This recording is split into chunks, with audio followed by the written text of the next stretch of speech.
okay, follow my passion. Where do I get one, right? And here's my advice about that. I do think that really, really gritty, passionate people have two sources of motivation. And these are two questions to ask yourself when you're going to ask yourself what to do the rest of your life. One is, what are my real interests, right? And they're still emerging. They develop over years. But for many of you, there were things that you were interested in and things that you were less interested in that were kind of boring for you around the time that you were hitting adolescence. So many gritty people will remember that they started liking to do something, at 12 or 13. There are exceptions like Julia Child, right? But interestingly, her interest at that early adolescent stage was writing. And if you think about who Julia Child really grew up to be, it was not just a chef, but equally, if not more so, a writer, right, of cookbooks. So first, to kind of think back down memory lane to when you were a young teenager, what are things that you absolutely hated doing, but what are things that you kind of started wanting to do spontaneously?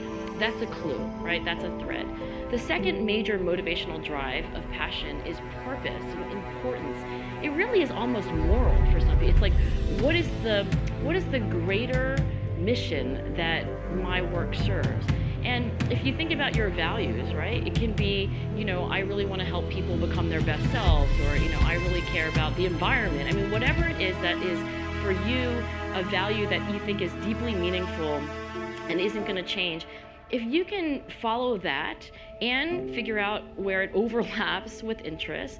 You finally mentioned not becoming an impoverished, professional Russian literature critic, right? I don't know how many jobs there are like that.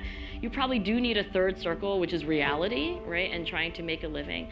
But at least starting with the first two, right? My interests and my purpose or my values, I think that's more helpful than just saying oh, well, go follow your passion, because most of us don't know what that even means until we actually find one.